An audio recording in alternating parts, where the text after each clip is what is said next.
Hi friends, నమస్తే. Welcome back to shiny sweet home. ఈరోజు మన రెసిపీ వచ్చేసి విలేజ్ స్టైల్ చింతకాయ ఎండుమిరపకాయ ఊరగాయ రోటీ పచ్చడి అండి. చాలా బాగుంటుంది. వేడి వేడి అన్నంలో ఈ పచ్చడి వేసుకొని తింటుంటే ఎంత తింటామో మనకే తెలియదు అనమాట, అంత బాగుంటుంది. సో ఫ్రెండ్స్, ఈ ఎండుమిరపకాయ చింతకాయ ఊరగాయ రోటీ పచ్చడిని ఏ విధంగా తయారు చేయాలో నేర్చుకుందాం. ఈ వీడియోలోకి వెళ్ళిపోదాం పదండి.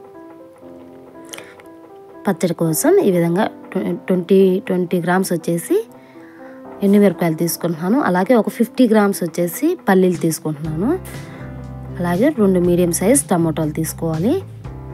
అలాగే ఒక 50 గ్రామ్స్ వచ్చేసి చింత ఊరగాయ అండి. అంటే మనం విలేజ్లో పడతారు కదా చింత ఊరగాయ పచ్చడి, ఆ పచ్చడి అనమాట. దాంట్లో కొంచెం వాటర్ పోస్తుంది, నానబెట్టుకొని పక్కన పెట్టేసుకుందాం.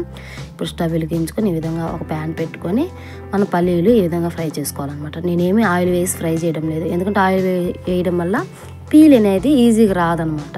చూడండి, ఈ విధంగా మీడియం ఫ్లేమ్లోనే ఫ్రై చేసుకోవాలి. హై ఫ్లేమ్లో అస్సలు ఫ్రై చేయకూడదు. చూడండి, ఈ విధంగా ఫ్రై అయింది కదా. ఇప్పుడు వీటిని మనం ఒక ప్లేట్లో షిఫ్ట్ చేసుకుందాం. మరలా అదే ప్యాన్ పెట్టేసుకొని ఒక 2 టేబుల్ స్పూన్ ఆయిల్ వేసుకోవాలి. ఆయిల్ హీట్ అయిన తర్వాత మనం ఎండుమిరపకాయలను ఈ విధంగా చీలికలుగా కట్ చేసుకుని వేసుకోవాలి. ఈ విధంగా కట్ చేసుకుని వేసుకోవడం వల్ల మనకి లోపల ఉన్న సీడ్స్ అనేవి బాగా ఫ్రై అవుతాయి అన్నమాట. అలాగే 1 టేబుల్ స్పూన్ జీలకర్ర వేసుకొని ఫ్రై చేసుకుందాం. జీలకర్ర వేయడం వల్ల మంచి ఫ్లేవర్ వస్తుందండి. ఈ ఊరగాయ పచ్చడికి కమ్మటి వాసన వస్తుంది అనమాట. ఈ విధంగా మీడియం ఫ్లేమ్లో ఫ్రై చేసుకోవాలి. చూడండి, ఫ్రై అయిపోయింది కదా. ఇప్పుడు వీటిని ఒక ప్లేట్లో షిఫ్ట్ చేసి పెట్టుకుందాం. మరలా అదే ప్యాన్ పెట్టుకొని ఇంకొక 3 టేబుల్ స్పూన్ ఆయిల్ యాడ్ చేసుకొని మనము ఆల్రెడీ 2 మీడియం సైజ్ టమాటాలు తీసుకున్నాం కదా, వాటిని ఈ విధంగా పీసులుగా కట్ చేసుకొని ఫ్రై చేసుకోవాలి. చూడండి, ఈ విధంగా ఫ్రై చేసుకోవాలి. మీడియం ఫ్లేమ్లోనే ఫ్రై చేసుకోవాలండి, అప్పుడే బాగా కుక్ అవుతాయి అన్నమాట టమోటాలు. ఇప్పుడు స్టవ్ ఆఫ్ చేసుకుందాం. స్టవ్ ఆఫ్ చేసుకొని ఇప్పుడు ఈ విధంగా ఒక రోల్ తీసుకొని ఆ రోట్లో ఎండుమిరపకాయలు వేసేసుకుందాం. అలాగే మనం ఫ్రై చేసి పెట్టుకున్నాం కదా పీనట్స్, ఆ పీనట్స్ కూడా వేసేసుకుందాం. నేను వచ్చేసి పీల్ తీసేసాను అనమాట పీనట్స్కి. అలాగే టేస్ట్కి సరిపడా సాల్ట్ కూడా వేసేసుకుందాం. వేసేసుకొని వీటిని ఈ విధంగా దంచుకుందాం.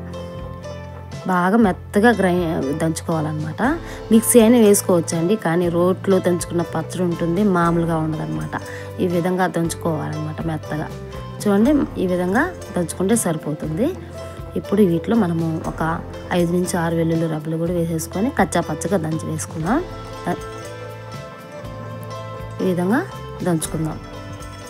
విలేజ్ వాళ్ళు అయితే ఇదే విధంగా చేస్తారండి. నాకైతే ఈ చట్నీ చాలా ఇష్టము. అలాగే ఈ విధంగా దంచుకున్న తర్వాత మనం ఒకసారి ఈ విధంగా మిక్స్ చేసుకుందాం.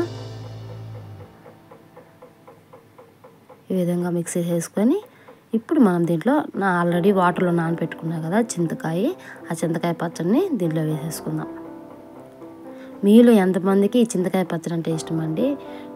మా ఇంట్లో అయితే చాలా ఇష్టం అనమాట. చిన్నప్పుడు మా అమ్మ ఇది చేసి 2-3 రోజులు ఇదే తింటామండి. వేడి అన్నంలో తింటుంటే ఎంత బాగుంటుందో తెలుసా. ఇప్పుడు ఈ విధంగా చింతకాయ పచ్చడి కూడా దంచుకున్న తర్వాత మనం ఆల్రెడీ ఫ్రై చేసి పెట్టుకున్నాం కదా టమోటోస్, ఆ టమోటో కూడా దీంట్లో వేసేసుకుందాం. వేసేసుకొని స్లోగా దంచుకోవాలండి, ఎందుకంటే మనకి ఎగిరి కంట్లో పడుతుంది. జాగ్రత్తగా దంచుకోవాలి. అది కాక రోలు కూడా నాకు చిన్నగా ఉంది. పెద్ద రోల్ అయితే ఫ్రీగా ఉంటుంది రుబ్బేదానికి, ఇది కొంచెం చిన్న రోల్ కాబట్టి నేను స్లోగా దంచుతున్నాను అనమాట. చూడండి, ఈ విధంగా మనము దంచుకోవాలి. ఇప్పుడు దీంట్లో వచ్చేసి ఒక మీడియం సైజ్ ఆనియన్ కూడా వేసి దంచుకుందాం. ముక్కలుగా కట్ చేసుకొని వేసుకుంటే ఆ టేస్ట్ రాదంటండి, మా అమ్మ చెప్తుంది. ఇట్లా డైరెక్ట్గా ఆనియన్ వేసేసి దంచుతుంటే ఆ పచ్చడికి మంచి ఫ్లేవర్ వస్తుంది, ఆనియన్ ఫ్లేవరు. ఈ విధంగా దంచుకోవాలా, మెత్తగా ఆనియన్ దంచుకోకూడదు.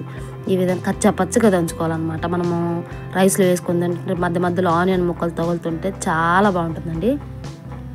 కన్సిస్టెన్సీ కోసం నేను ఆల్రెడీ నానబెట్టిన చింతకాయ ఊరగాయ వాటర్ ఉన్నాయి కదా, ఆ వాటర్ కొంచెం వేసుకొని ఈ విధంగా స్లోగా దంచుతున్నాను అన్నమాట.